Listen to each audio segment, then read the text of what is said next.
The short answer is without doing any personal work on yourself, you are running the risk of not being ready.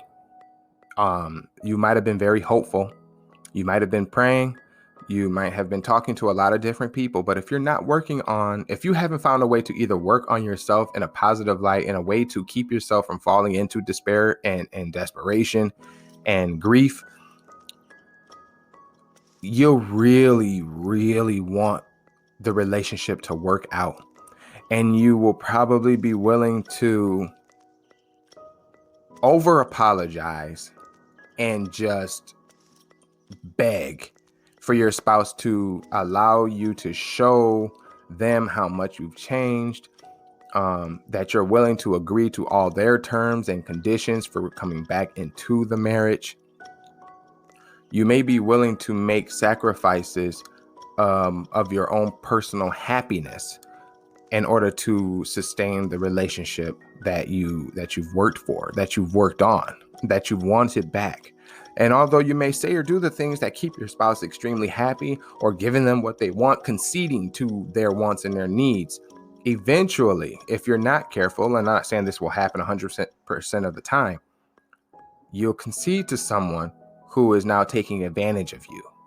And if you're not prepared, and if you haven't found a way to master your mind and master your emotions, then your self-worth and your self-value are at risk. You may end up relapsing into an outburst. You might be just covering up some old wounds, some deep wounds, some festering wounds with some basic band-aids, if you will. If you're not ready, the risk is too high to not believe that you don't have any amount of work to do on yourself.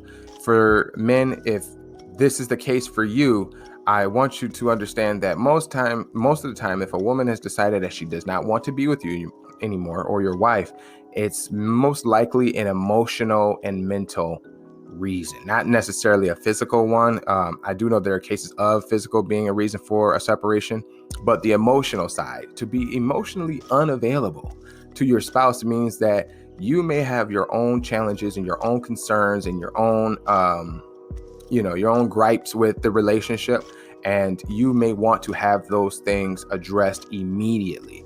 And that is understandable for us as humans. If we want things to be taken care of, we want people to address those things, not necessarily just validate our feelings, but to have them addressed. And for men, that's extremely important in a relationship. So one of the things you might want to have addressed is the level of honor and respect and loyalty that you're probably looking for from your spouse. You may not be sure it's ever coming. You may not be sure it's ever going to be a thing. And so you might be running the risk of leading with your fear that those things will never happen, that you'll never attain those things from your spouse again. And the next conversation you have, that fear has a chance of pretty much jumping out at them so that you can get your words out, so that you can get how you feel out to them fast enough before they can even reject it. Be careful.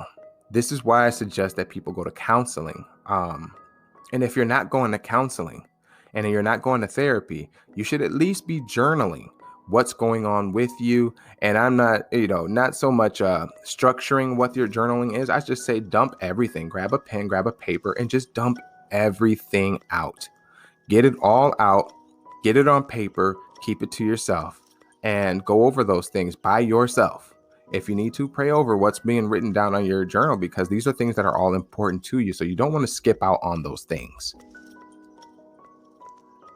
If you're not ready, it's okay to know that you're not ready. And journaling is a way to figure out where you are, especially how fast you write and how much you're writing. You may not be done just yet. Continue to write. I want you to continue writing until it's over and it's done. Another thing is, are you involved in any type of addictions? Is there drugs involved? Are you smoking weed, basically? Are you drinking? How many times a day are you drinking? When are you drinking? Why are you drinking? What are you drinking? These are all questions you need to get down to and figure out for yourself. Why am I doing these things? The same type of nuance to this conversation could be, are you spending? Are you a grief spender? Are you spending for retail therapy right now? I know that, with Corona and COVID going on out there, it's hard to get around, but certain areas are opening up again.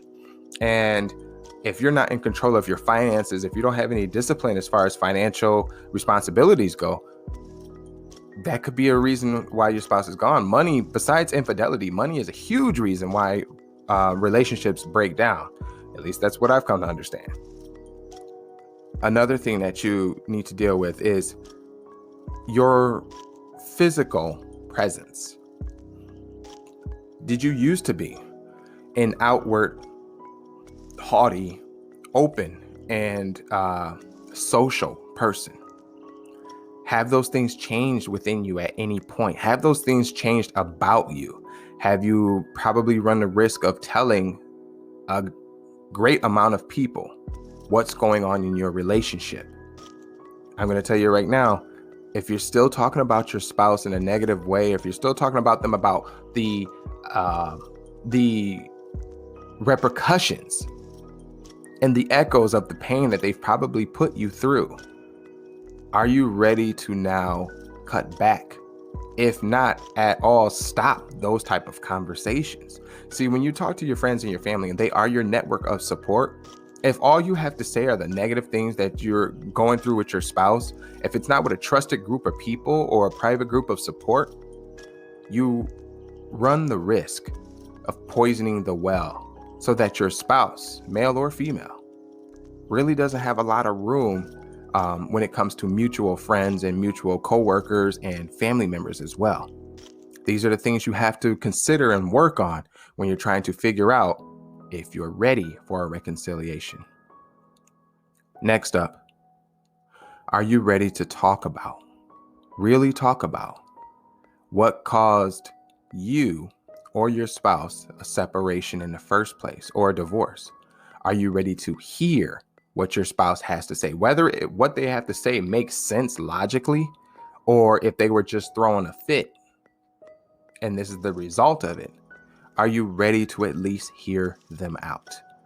I spoke about this on my last podcast, and I say for men, no matter how quick we are to make a decision or how our emotions manifest themselves, hopefully in a healthy way, men are really open to at least hearing things out from their wives or their partners. We're at least open to hearing things out.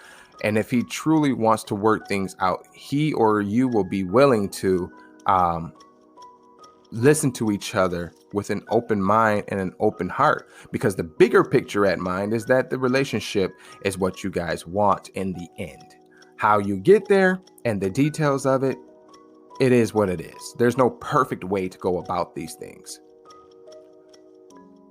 Another way to figure out if you're ready for a reconciliation is, are you ready to let go of what occurred in the past? Have you been able to get a handle on the changes that your spouse was, looking for in you? Are you ready to present the changes you would require from your spouse? And are you ready to let go of past pains and hurt that have transpired between the two of you?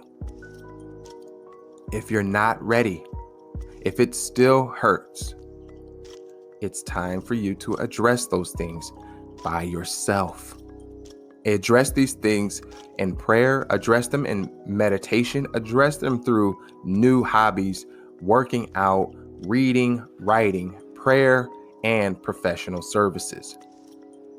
Without those, it's going to be really hard to convince anyone that you're ready to move forward.